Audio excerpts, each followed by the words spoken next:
Good morning, you guys. Mickey here. I hope you're doing well. This video is about tree spacing in the urban food forest, with limited space. So here, if I had 10 acres, this would be totally different. I'd put a lot of space between my long-term climax trees, we'll call them. But here, I don't really have that opportunity. Or really what happens is I have so many trees I want to see growing, I want to try, I want to plant. So this space, I wanted to talk about it because I'm taking out some trees. So let me show you who's coming out. So right down there in the middle is a little Dobashi Beni Satsuma, and it's coming out.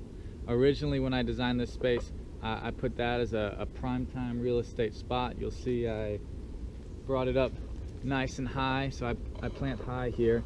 So we're well above grade, and that was from digging that little micro swale, whatever, quarry ditch.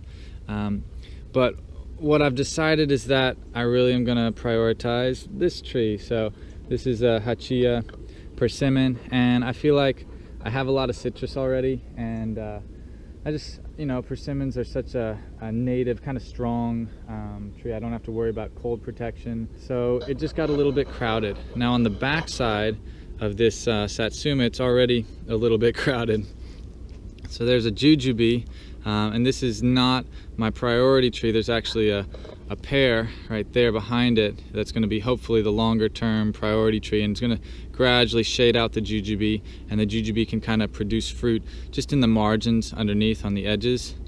And then behind the fig, that was an impulse, sticking a branch of fig in the ground. It came out of the neighbor's yard when they were taking out their fig tree, and it's a decent fig, so I don't know the name. So that was kind of accidental. That's what happens here. And then there's a nectarine behind it, and the nectarine was kind of going to be my other, priority tree with a good spot. And so what I'm kind of shifting towards now is taking out this guy and trying to grow something that's a little more understory or even short term, knowing that it'll get pretty shaded as that persimmon comes over the path and as the other trees come forward behind it. The fig is kind of just cutting stock, but it's been really productive. As you see, it's still producing, well past the Bariba crop. Just these are late season crops. So it's kind of going to get to stay as long as it's not, blocking too much light. These horizontal branches are a pain to walk around, but no big deal. And then there's kind of a space opening up here because the pomegranate is just one. This was transplanted, so it was big someplace else, and then my brother and I moved it to make room.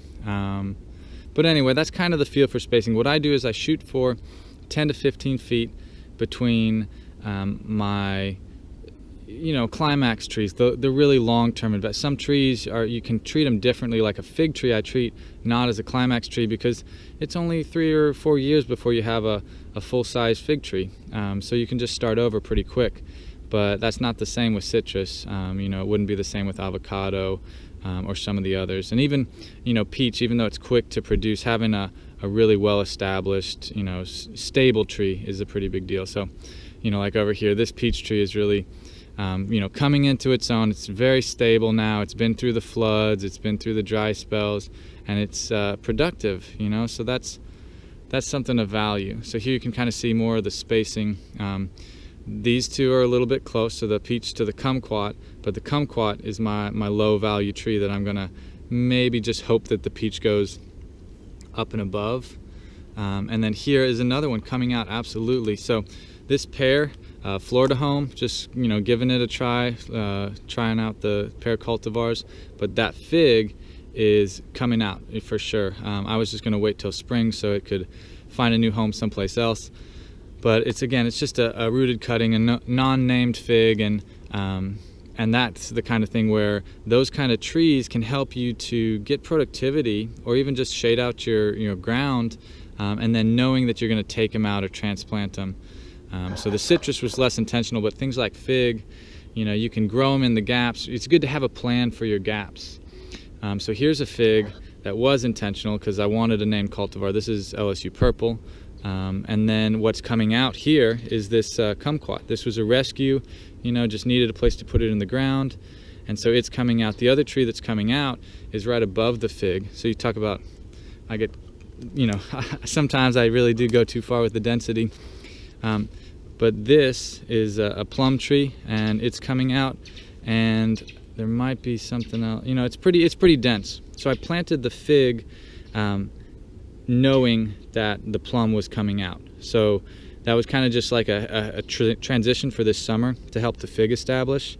And so the plum is just one of those really cheap ones. Anyway, the butterflies are busy this morning, and it's a nice day out here. We got the rain. That's the best. We got some rain. Not much, about ½ an inch, or actually a little bit less. But anyway, y'all take care.